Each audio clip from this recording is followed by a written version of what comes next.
FFA വിത്ത് അസ്ഗറിലേക്ക് എല്ലാവർക്കും സ്വാഗതം.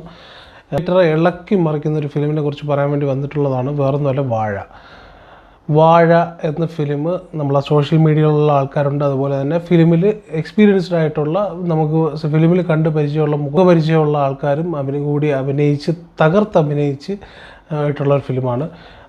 പടം പറഞ്ഞു കഴിഞ്ഞാൽ ഒരു കോമഡിയാണെന്ന് ചോദിച്ചാൽ കുറേ സ്ഥലത്ത് കോമഡി ഉണ്ട്, സീരിയസ് ആയിട്ടുണ്ട്, നല്ല ഡയലോഗ്സ് ഉണ്ട്. കഥയായിട്ട് പറയാൻ നമുക്കിപ്പം ഉണ്ടോ എന്ന് ചോദിച്ചു കഴിഞ്ഞാൽ നമ്മൾ അനുഭവിച്ച കാര്യങ്ങൾ തന്നെയാണ് അതിൻ്റെ അകത്ത് എടുത്ത് പറയുന്നത്. ഏകദേശം ഒരു 4 ഫാമിലിയിൽ യുവാക്കൾക്കുണ്ടാകുന്ന പഠന കാലഘട്ടത്തിൽ ഉണ്ടാകുന്ന വീട്ടിൽ നിന്നുണ്ടാകുന്ന പ്രഷറുകൾ, അവരുടെ പ്രശ്നങ്ങൾ, ഇതൊക്കെ തന്നെയാണ്.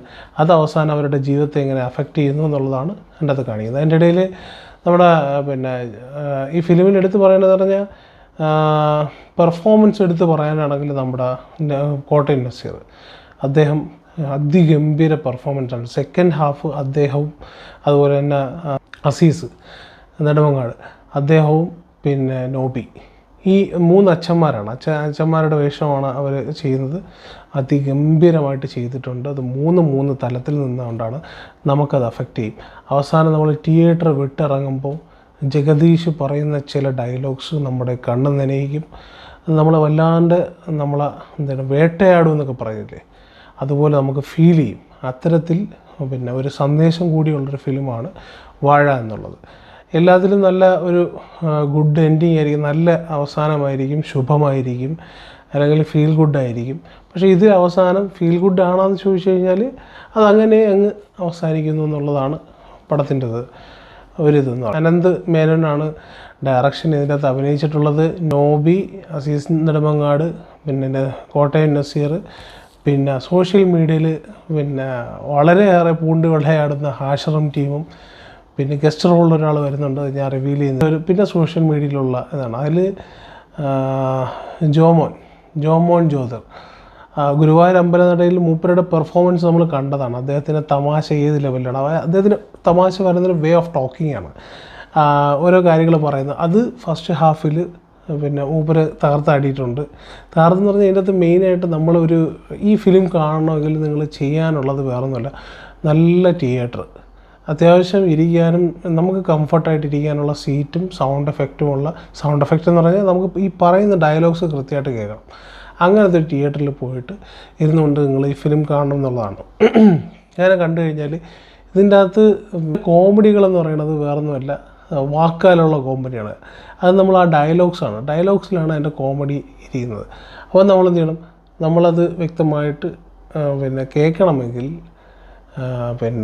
നല്ല ക്ലാരിറ്റി ഉള്ളൊരു തിയേറ്റർ തിരഞ്ഞെടുക്കണം എന്നുള്ളതാണ്. സെക്കൻഡ് ഹാഫ് കഴിയുമ്പം, കുറച്ച് ഭാഗം കഴിയുമ്പം നമ്മളെ വീട്ടുകാരുടെ വേദന, അവരുടെ പ്രതീക്ഷകൾ, അവർ ഉദ്ദേശിക്കുന്ന കാര്യങ്ങൾ, അവർ ചില കാര്യങ്ങൾ നമ്മളോട് പോലും നമുക്കത് നന്നായിട്ട് റിലേറ്റ് ആവും, നമുക്ക് നന്നായിട്ടത് വിഷമമാവും. നന്നായി നമ്മുടെ ജഗദീഷൊക്കെ ലാസ്റ്റ് ഒരു കാര്യം പറയുന്നുണ്ട്. ജഗദീഷ് അദ്ദേഹത്തിൻ്റെ മകനോട് കാര്യം പറയുമ്പോൾ നമുക്ക് ശരിക്കും പറഞ്ഞാൽ നമ്മളത് അറിയാതെ നമ്മളിലേക്ക് ആ വാക്കുകൾ വന്ന് പതിക്കുകയും നമുക്കത് വിഷമമാവുകയും തിയേറ്റർ വിടുമ്പം നമ്മളെ കരഞ്ഞ് കലങ്ങി അല്ലെങ്കിൽ ഒരു മനസ്സിലെ വിഷമത്തോടു കൂടി നമ്മൾ തിയേറ്റർ വിടണം എന്നുള്ളതാണ്. അതിലൊരു ഗുണപാഠം കൂടിയുണ്ട്, ഒരു തിരിച്ചറിവിൻ്റെ അല്ലെങ്കിൽ ഒരു മെസ്സേജ് കൂടിയുള്ള ഫിലിമാണെന്നുള്ളതാണ് ഇതിൽ പറയാനുള്ളത്. അപ്പോൾ നിങ്ങൾക്ക് ധൈര്യമായിട്ട് പോയി കാണാം. വലിയ പ്രതീക്ഷകൾ വെച്ച് എന്ന് പറഞ്ഞു കഴിഞ്ഞപ്പോൾ ഒരാളിപ്പോൾ ഒരു അഭിപ്രായം പറയുകയാണ്, ഇന്ന ഫിലിം കൊള്ളാം, അപ്പോൾ നിങ്ങൾ ധൈര്യമായിട്ട് പോയി കാണും. അപ്പോൾ നിങ്ങൾ വലിയ എക്സ്പെക്റ്റേഷൻ വയ്ക്കും. അങ്ങനെയല്ല, അത്തരത്തിലല്ല വയ്ക്കാനുള്ളത്. ഇതിൽ തമാശകളെന്ന് പറയുമ്പോൾ ഡയലോഗ്സ് വെച്ചിട്ടാണ് തമാശകൾ വരുന്നത്. അപ്പോൾ അത് നമ്മൾ ശ്രദ്ധിച്ച് കേൾക്കുകയും അങ്ങനെ അത് നിങ്ങൾക്ക് ചെന്ന് കാണും. എന്തായാലും ജോമോന് അടിച്ചു പൊളിച്ചിട്ടുണ്ട്. അദ്ദേഹത്തിൻ്റെ ആ വേ ഓഫ് പ്രസൻറ്റേഷൻ എന്നൊക്കെ പറഞ്ഞാൽ ഒരു രക്ഷയുമില്ല എന്ന് തന്നെ പറയാം. അദ്ദേഹം അടിപൊളിയായിട്ട് ചെയ്തിട്ടുണ്ട്. നിങ്ങളുടെ അഭിപ്രായങ്ങൾ അറിയിക്കുക. നിങ്ങളുടെ നിർദ്ദേശങ്ങൾ എന്തെങ്കിലും ഉണ്ടെങ്കിൽ കമൻറ്റായി രേഖപ്പെടുത്തുക എന്നുള്ളതാണ്. നിങ്ങൾക്ക് ഇഷ്ടപ്പെട്ടു കഴിഞ്ഞാൽ ലൈക്ക് ചെയ്യുക, ഷെയർ ചെയ്യുക, ചാനൽ സബ്സ്ക്രൈബ് ചെയ്യുന്ന കാര്യം പരിഗണിക്കുക.